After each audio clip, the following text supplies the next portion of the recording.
The focus of the AI was to have a dynamic animal agent system who make realistic decisions based on the world around them and their own desires.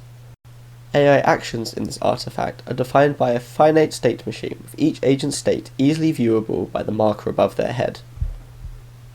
The state decisions are controlled by a fuzzy logic desirability system, which from various inputs generates a crisp output from 0 to 100.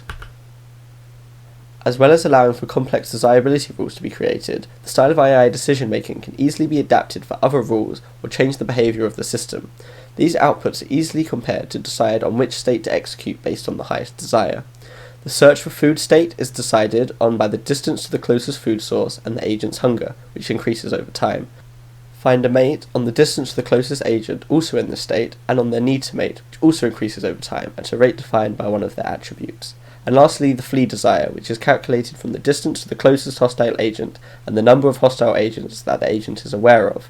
There is also a wandering state that has a set desire of 10, so that agents are not active on other states when all have a very low desirability. As well as the fuzzy rules being easy to alter, this value and many other values can be edited to change the behavior of the system. These agents have strengths and limitations in the form of their attributes. These attributes are clamped within a range of 0 to 10, with each agent having a set amount of points based on the number of attributes to attribute between them. The agents have the ability to breed, with each child gaining the average of their parents' attributes along with the chance for slight deviation, still keeping within their allotted point quota.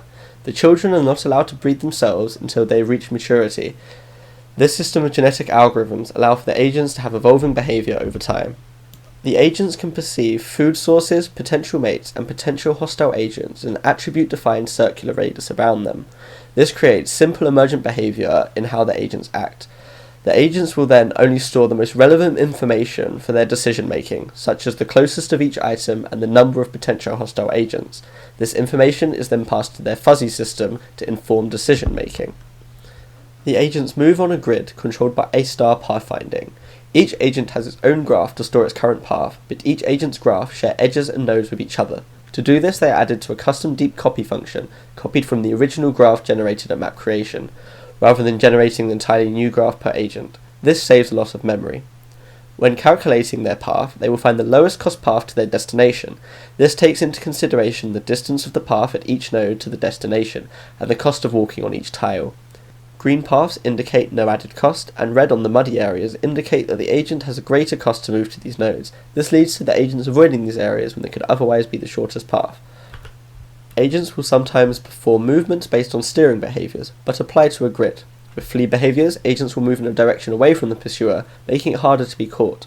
If the agent can't move directly away, such as if it is aiming at a lake or the edge of a map, it will recursively change angle until it can move in that direction. With pursuit behaviours, the hostile agents will generate a path, aiming in front of their target.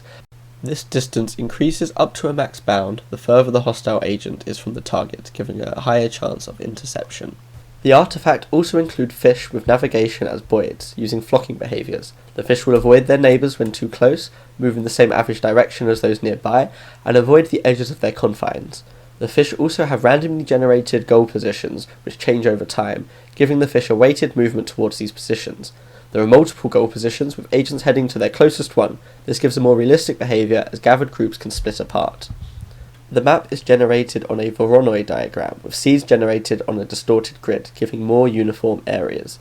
When each tile is instantiated, it finds the closest seed and becomes the tile type of that area. Each tile type is given a chance that it will be selected when the grid is generated, to allow for a map that can be designed easily. Objects on the map are placed using a Perlin noise function, with the details of the placement easily defined. These features allow for a unique map to be generated each time.